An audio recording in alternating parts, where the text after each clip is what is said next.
So this talk's going to be an overview of just hardware in general, what I've seen over the past couple of years. If you have any questions, I totally can't see you with these lights, so yell. But we'll get started. So, I'm Josh. I'm a founding member of Atretus. We basically I do hardware. Someone ships me hardware, I reverse it, I look at it, I send it back with a bill. It's a lot of fun. Not enough people are doing hardware, so I kind of wanted to give an overview of just how hardware works and why it's not scary. So kind of get people in it. My slide decks tend to have pictures that really, if you take them home, are not useful, so sorry about that. Talk today, real quick aside about NDAs, and then another just quick aside about like what's the point of hardware? Why would you ever attack hardware over the kernel or user space or something remote? And then we'll get into a little bit of a history lesson and then just kind of flow through as much hardware as we have. Primarily going to focus on Android hardware, but not solely Android hardware, which we'll see.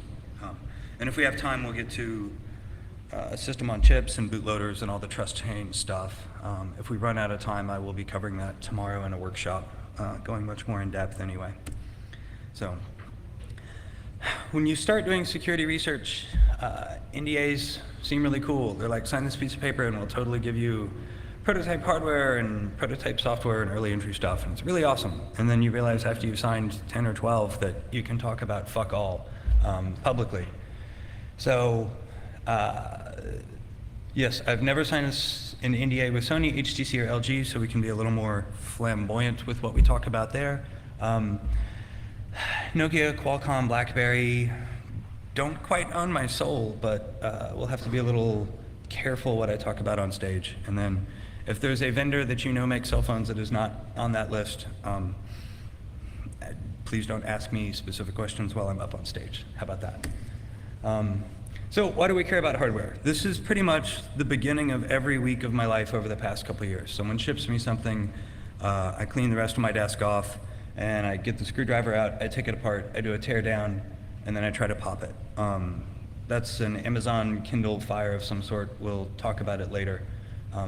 But why do we care, right? So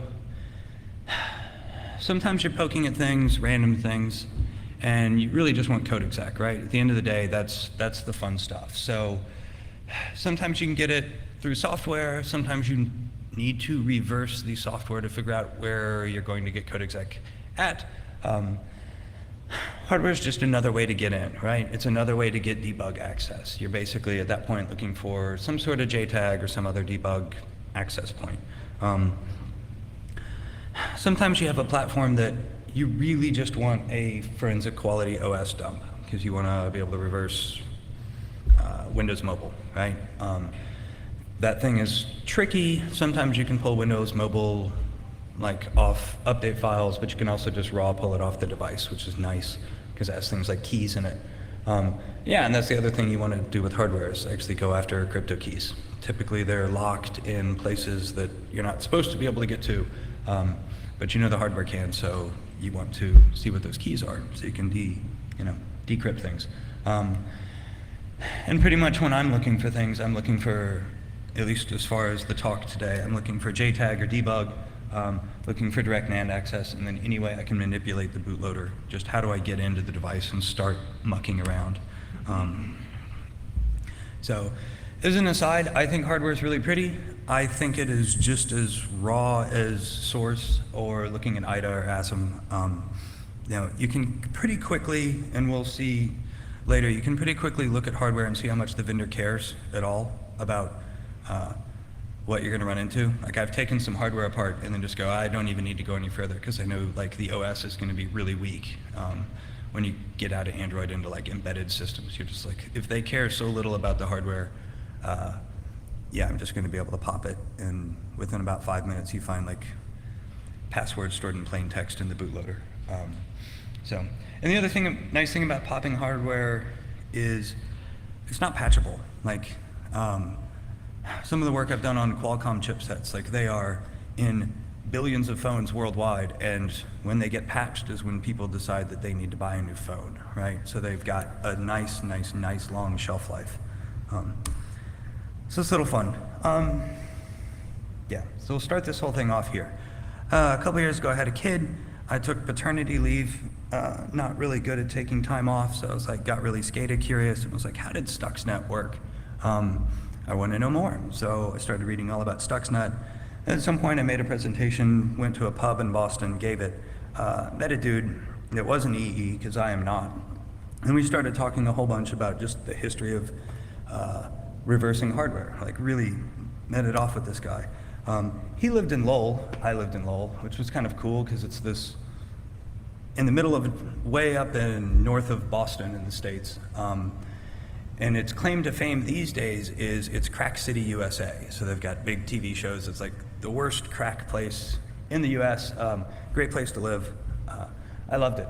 But I found out that this ugly ass building that I drove by every day used to be Wang Computers. I was like, that's really cool. They invented like semiconductors and stuff back in the day and then just crashed and now everyone smokes crack. But they also invented this, or at least they claim to. This is a bed of nails. Kind of like what you would see on TV with people sleeping on it. But this time we have test pads that basically come up. So when you're mass producing a PCB that's going to go on a piece of hardware,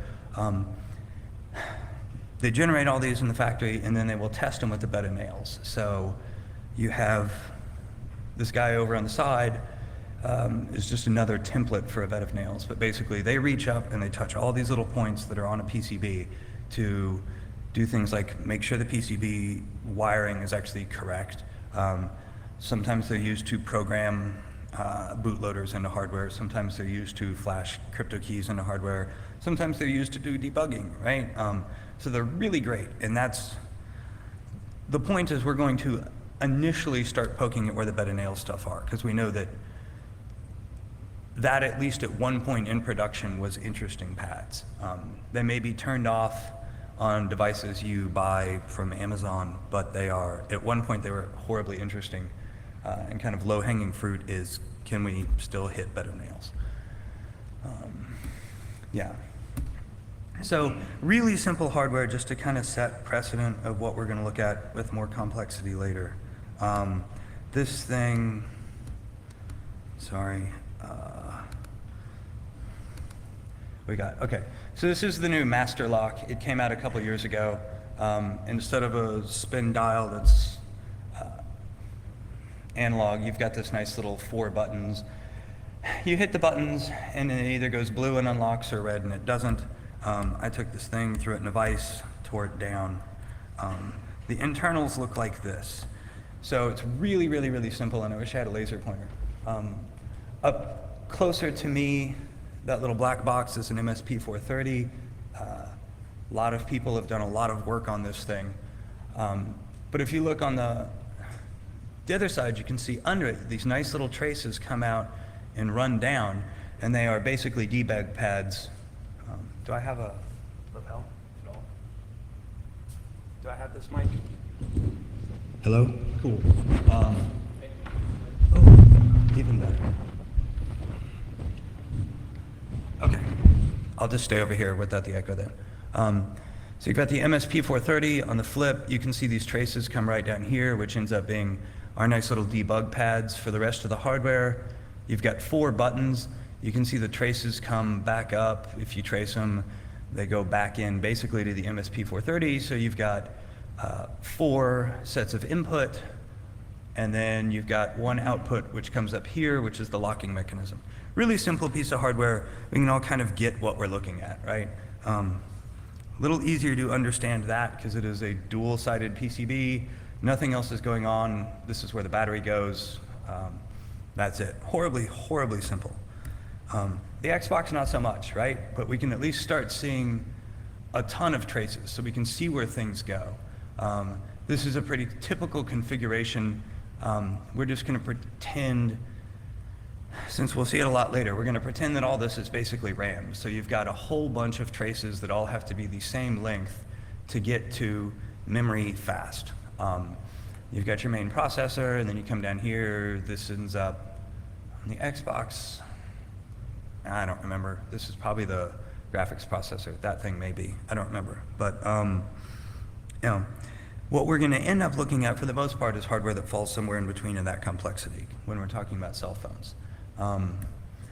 A nice surprise that you'll see with some hardware, this is probably the best example I've seen.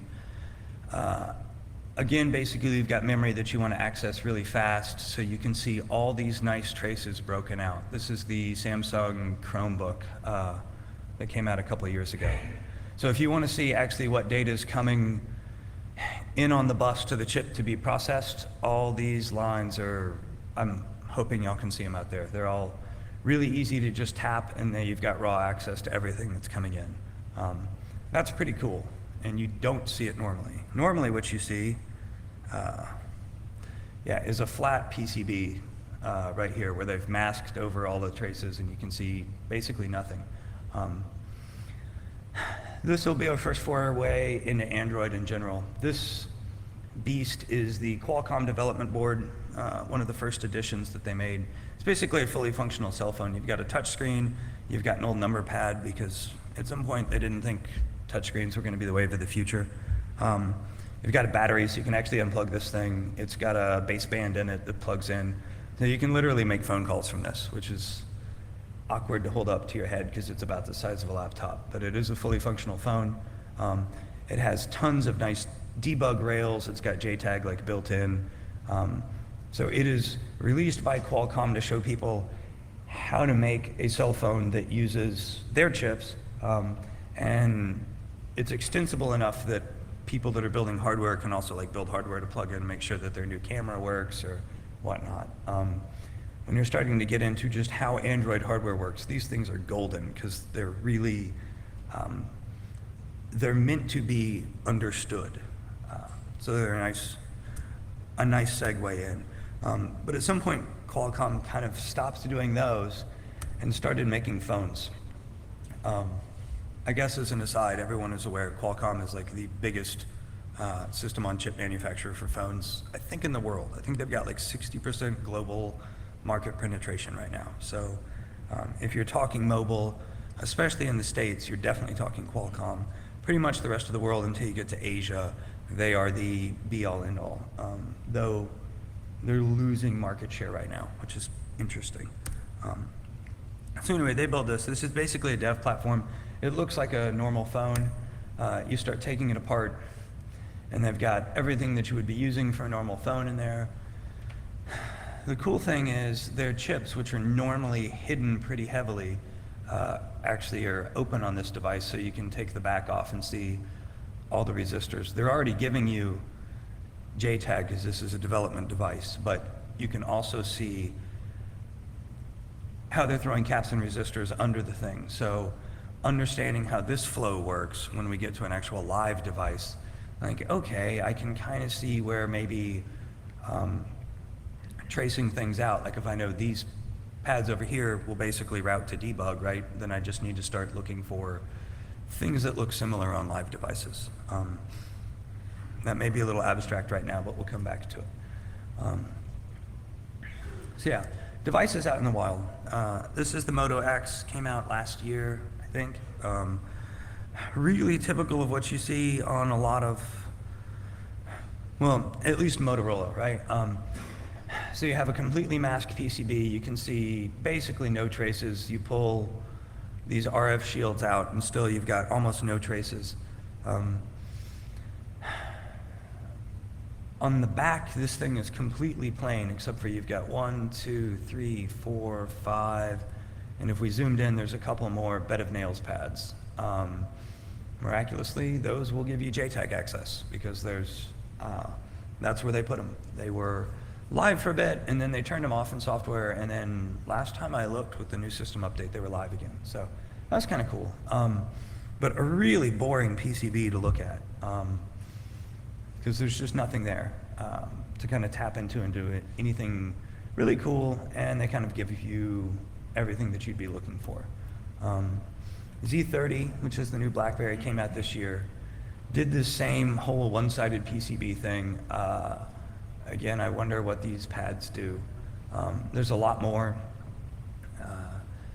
I know in the past, BlackBerry has been known to leave pads open to do like a full forensics dump of NAND. So there will be some pads that go directly to NAND and some that go to the SOC.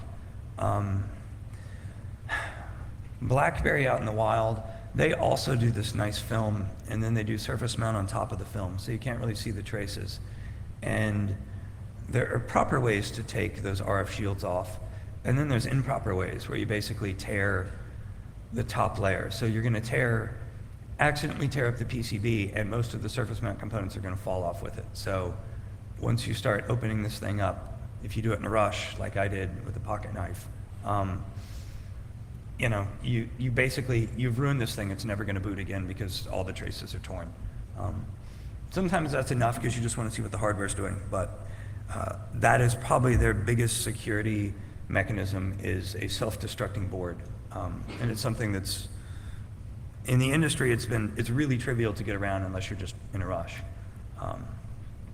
HTC One, this thing was horrible. You can't get to this board unless you fully destroy the phone. It's like a unibody design. It's nasty. You basically tear up $600 to get to the board to get a picture. And you get to a picture and I'm like, God, that is ugly. I realize why they hid it so well. It's really, really, really busy. Just from a quick glance, like if you just aesthetically look at it versus like the BlackBerry. I mean, that looks like good, clean design. Someone spent a lot of time trying to at least make this functional. It seems like someone thought about it for a while. HTC One is just kind of chaotic and ugly. I haven't poked at this long enough to actually find debug on it because I really just opened it up to take a picture for these slides. But on the back, it's just a solid slab of ground plane. Kind of, again, a little uglier and boring piece of hardware. To give context, the sexiest hardware that I've torn down recently, right? This thing is tiny, tiny, tiny compared to all the Android competitors. It's really, really dense. It's dual-sided. I don't even know how many layers thick the PCB is off the top of my head, but I mean, Apple is denser in PCB manufacture than anyone else that I've seen. They just, it's like a thing of engineering beauty to me. Yeah, and we'll segue in. A lot of the phones that we're seeing, at least 2 years ago and then last year, have this kind of L shape. The Z10 is a great example. So this thing came out the beginning of last year from BlackBerry. Again, we see, yeah, it's on the back. We've got the main processor here. You've got a nice little potential debug rail here in between the RF shields. You've got where your battery hooks up. And on the front, you've got some nice beds of nails and contact pads to do a little bit of debugging or potential debugging, right? Whatever's there. So this thing came out, yeah, like I said, beginning of last year. I was a little upset by this, so I kind of wanted to call them out. Nokia released this at the beginning of this year, and I could go back and forth a whole bunch, but for the most part, the layout of the new Windows Phone is the exact same as BlackBerry's PCB from last year. They've moved a handful of these pads, and they've removed one of the connectors for the battery to do some stuff. But I mean, it is, I was surprised to see such a great cell company basically what looks like copy a full design. But again, there's that rail that I was saying, at least on the BlackBerry, it looks like it's debug pads. It's a little more prominent here. So the nice part about the L phones, or L-shaped PCBs, is you end up being able to do this. So you can boot the whole thing, just kind of connect it to the screen and the battery, and it'll boot up when you're completely live. So it's really easy to start touching and debugging. Versus like that HTC, which you have to destroy to get the PCB out. So in here, I can start tapping, which means I can hook it up to a logic analyzer. It's really hard to see, but I've just got a sewing needle attached to the end of the logic analyzer, and I'll just jump around all the pads on the board. And do the same thing with an O-scope. I don't remember why I wasn't doing it. but at the end of the day, then you can get into bootloader mode, right? That's kind of cool. Often just kind of poking around, and actually bootloader on this was bridging two pads, and it shifted it into this mode. So, speaking of Microsoft, yeah, this was their first foray into tablets when Microsoft was like, we really want to be relevant. Apple's been kicking our ass way too hard, so let's do something. From the get-go, like opening this thing up, the top looked really nice and laid out well. I mean, you've got your main processor, you've got, that's a big ass block of NAND, you've got like this RAM configuration like you normally see. I mean, it's clean, it's what I would have expected, pretty well done, until you flip it over to the back. And this is a production device. I bought a couple of them and tore them all down, and every one of them had it.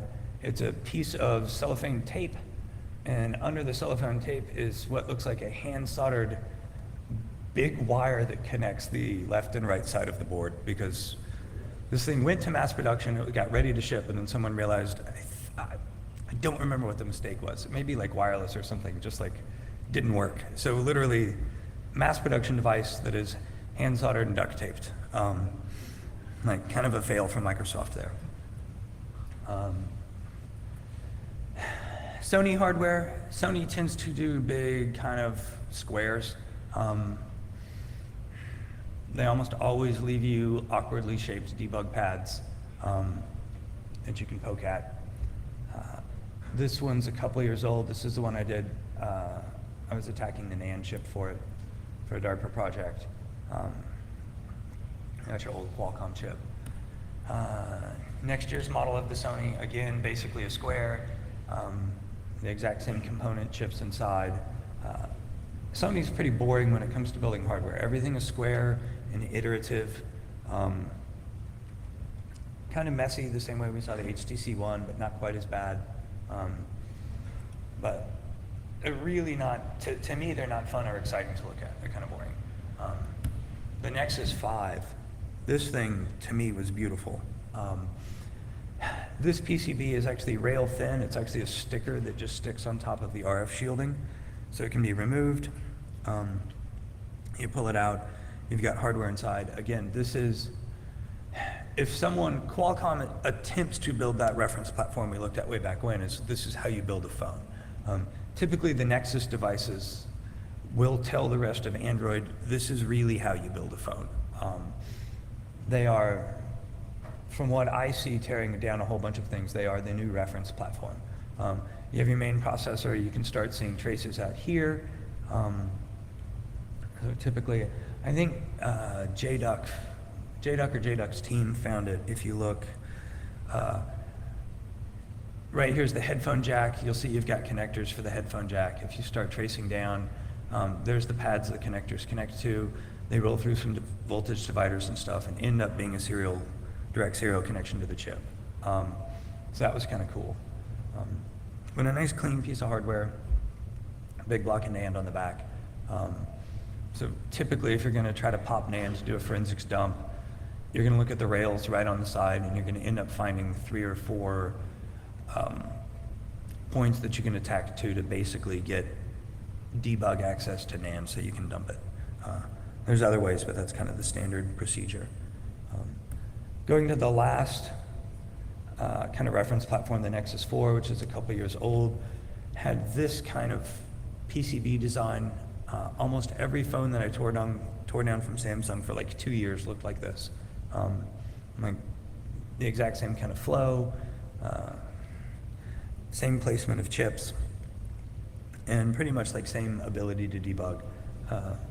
So the Nexus platforms really do kind of set the precedent for just how the internals of a phone look. The Note 3, this is Samsung's newest, or I guess not anymore. As of like 6 months ago, this was kind of their newest, coolest thing. I just really love this PCB because Samsung does, now they tend to do more like monster-shaped PCBs. Maybe it's me just looking at too many of these, but I love it. Again, kind of standard layout and configuration. Okay, wow. Perfect. Yeah, old school. other than that kind of G-shape PCB, this is another pretty typical Samsung. Samsung tends to have like blue material on them. They're pretty clean. Yeah, and again, block and AND Qualcomm chip. So what I was hoping to take away, and hopefully I didn't just lose you with a whole bunch of vacation pics, is if you start playing with Android hardware, what you're going to notice is Motorola almost always tends to make one-sided boards. The back of the board almost always has JTAG. Samsung likes really dense boards, really kind of non-Euclidean shapes, really awkward, trying to pack as much into a small platform as possible. Now that they've started making the bigger phones, they're a little more expansive, but they used to try to be as dense as Apple without the ability to actually be that dense. Sony boards are kind of boring. They really don't do anything innovative or new that I've seen. It's kind of surprising. BlackBerry and Nokia, a lot of their phones look similar. I'm still trying to figure that one out. I think that's going to be some LinkedIn doxing to see some engineer move from one company to the other because they look the same. As far as like pure hardware analysis, like I've never seen anyone do it as sexy or as hard to pop as Apple. Yeah, and Microsoft is getting better, but they should really do more QA on their hardware. Oh, and I apologize, I should have pointed that out a lot more. The old phones that you would take apart, old as in like last year and prior, you'd almost always see the Qualcomm chip out separate. And if you start taking apart new phones, like any of the BlackBerries or Nokias or pretty much anything that came out in the past year, Qualcomm changed how their chip was laid out on board. So now typically you have the NAND soldered directly on top. So if you do a teardown, like looking for what is the processor on this thing, you actually can't find it unless you remove the NAND, because it's 99% of the time hiding under there. Yeah, so we've looked at a bunch of hardware, kind of just gotten a feel for how things flow. And I wanted to look a little more at, kind of explain what I see on a typical basis. So the Kindle Fire, right? It's been out for a couple years now.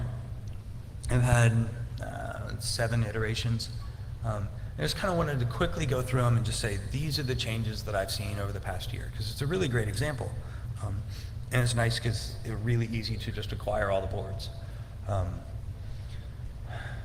So this was, yeah, the HD came out like last year, and then the HDX I think came out this year. So those boards look fairly similar. On the back, you will see this a lot with First Rev hardware. They'll label all the pins, which is really typical. Amazon's conveniently really bad about it, and I love it. So you'll see older hardware, like if it's been through a couple revisions and they've refined the hardware, and it's pretty much good to go without a bunch of changes between revs, right? I mean, like a new rev of the Kindle Fire base platform is just going to be a faster processor, so they're going to replace the old processor with a new one and maybe update some graphics capabilities. But the PCB is not really going to evolve much anymore. It's a solved problem. Oh.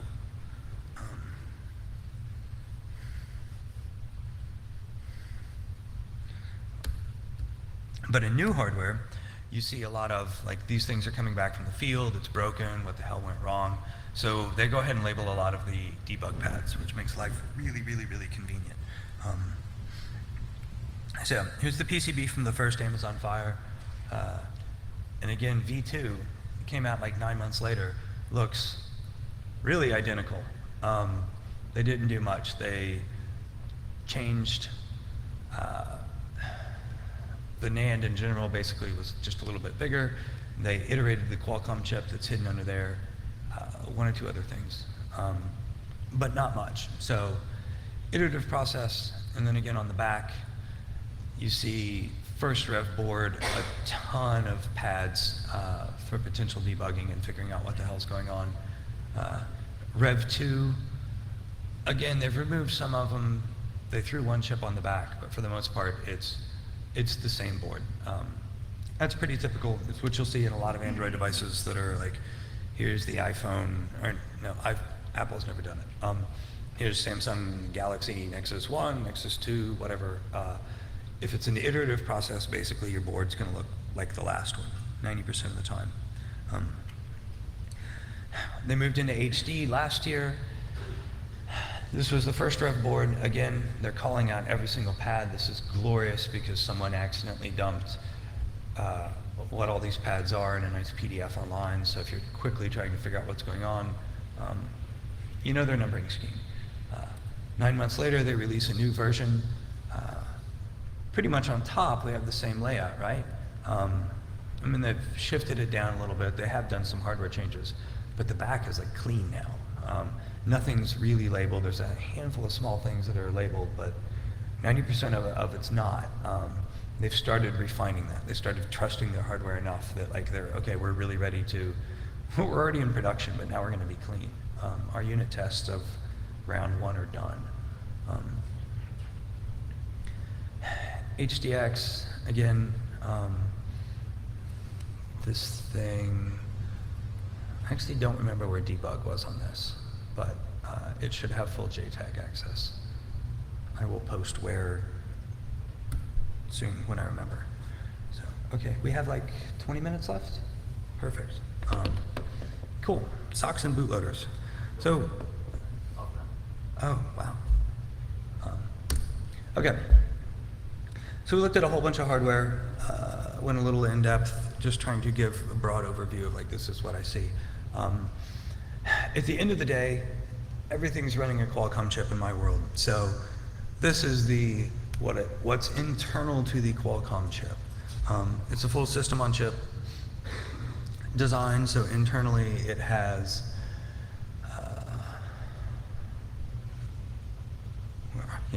it'll support a whole bunch of different debug mechanisms. You've got multiple cores inside of it doing processing, a ton of stuff. Let's just kind of delve a little bit deeper into how the thing works.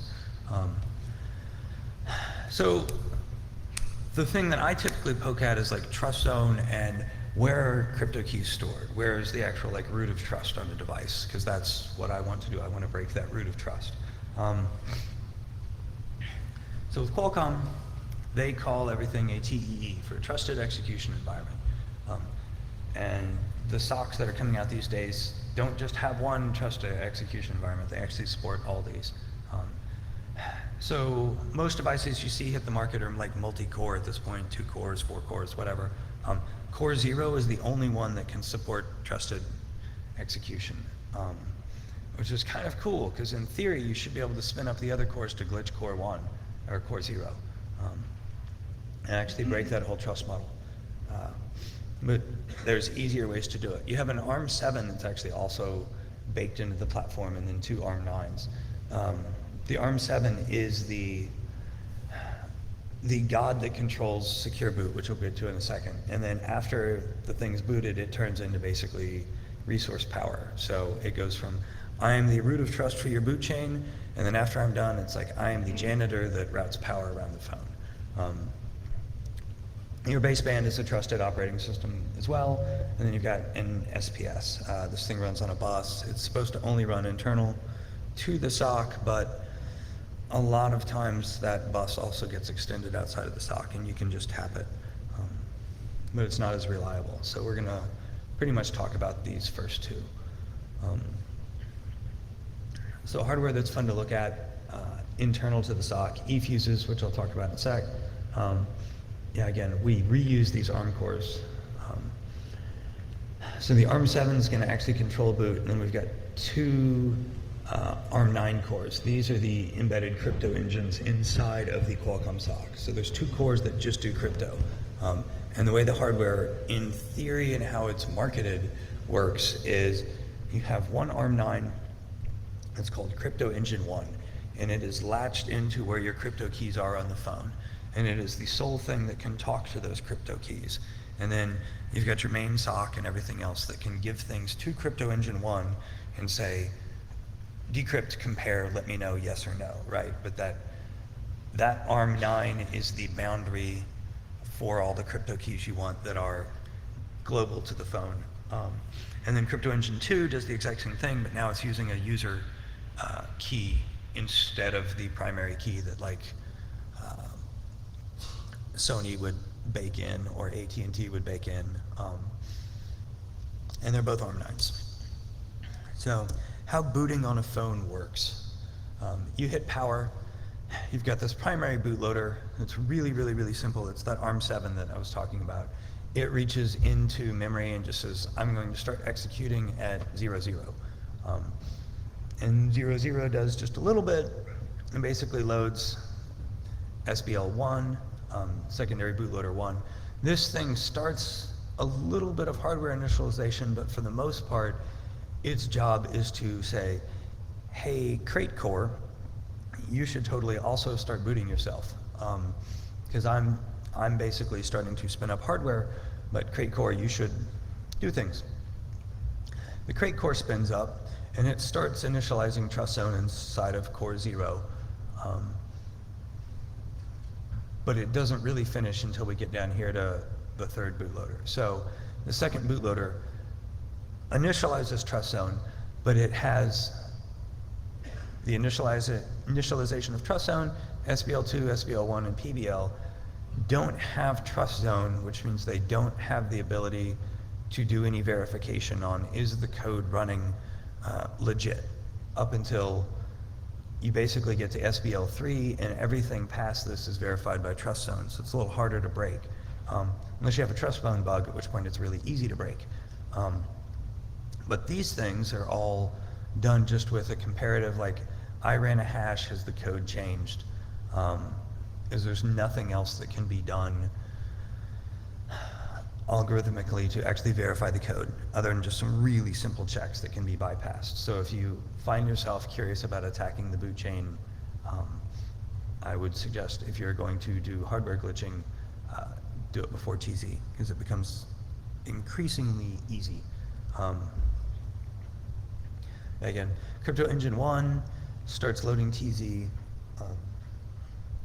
and TZ Trust Zone basically just starts looking at the fuses for how to run the rest of boot, which is why fuses became really interesting to me. Yeah, in theory, you can buy the hardware to debug Trust Zone independently, but whenever you ask Qualcomm or anyone else for that hardware, no matter how big of a check you're willing to write, they basically say, here's our lawyers, no. But the whole thing is eFuse controlled, and you can actually shove your whole phone in like an emergency download mode, which will bypass all security. So how fuses work in general. You have a nice big fat block of fuses, which are one-time writable, just like an old school fuse. You put power in it, you put too much power, the thing blows, right? So it's a 0 or it's a 1. You can only blow it once, unless you are really awesome. So of this 16K, you've got 4K that are basically mapped from the kernel that you can read things into. They're actually mapped here, but most of the interaction that you get from the kernel is here. So it's a lot of like bitmask type settings are stored there. I'm going to load secondary bootloader exists at this offset, so you should go there to get secondary bootloader. I support JTAG or I've turned it off. Things like this are in fuses. Not in this 4K set, but in the other 12 are things like, here's my crypto keys. Yeah, so here's the map at all. So it's really hard to see, but you have, up here you've got mapped, these are your OEM primary keys, so this is your hardware vendor, all of the keys and hashes they're using to do any crypto, and then below that you have a secret hardware key, and it's typically also by your hardware manufacturer that is used for crypto. You have a secondary hardware key. Digging down, you typically have a third key in here that is your service provider will try to burn in, and they've got a bunch of other places, but they will, you basically have a ton of crypto keys up top, and then you start having configurations. So this starts being the block, if I remember right, that gets mapped into that 4K that you can read, and like your IMEI is in here and things of that nature. And you have a whole bunch of reserve stuff and a whole bunch of things that are just like Qualcomm's like, use it however you want, we don't care. You have this red section is basically a huge bit mask of can I write and can I read to different parts of Fuse. So if you could, in theory, change these, then you can change your permissions everywhere else. And like I said, you've got primary keys, secondary keys loaded in there. Yeah. I've never actually seen this burned out in any phone, but you should have a crazy huge nice private key that you as an end user can burn. Most devices that ship from the manufacturer, like Sony, Samsung, everyone else, they blow the fuse to basically turn JTAG off. The Qualcomm documentation says you should probably turn that off before you mass produce, so they do.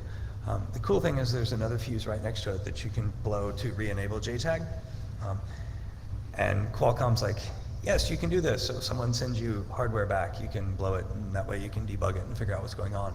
There's a third fuse that then turns it back off, and it's off permanently. And Qualcomm says, we provide this option, but you really, really, really should never blow it. And I've never seen it blown in the wild.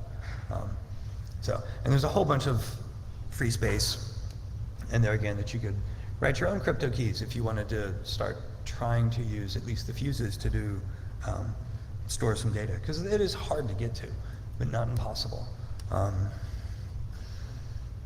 And if you wanted to, I did post some nice code.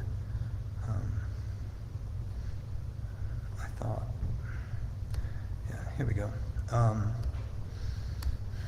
So if you start poking around in the kernel, which I'll get to tomorrow in a lot more depth, but if you wanted to know how to read and write fuses, I've got code on GitHub that'll do it. So basically, most of this is commented out, because if you just pulled it down and ran it, you're going to brick your phone and turn all 16K basically into Fs, and the thing's not going to boot anymore. But it is a full layout of this is how ye shall read all the fuses, and this is how you shall write all the fuses, which is a fun little experiment if you wanted to actually start poking harder at how they work. I know there's like about 8K worth of fuses that I have no idea how to, or what they do when you manipulate them. So I've been trying to figure out how to fuse or fuzz the hardware without buying, hundreds of thousands of phones and trying to blow them one at a time. There's got to be a better way to fuzz it, but it's a one-time pop. So at some point I will have an answer to how to do that, but not today. Yeah, and there's an article in Pocket GTFO about the fuse work. In conclusion, like 100 slides, 45 minutes, awesome. Thank you.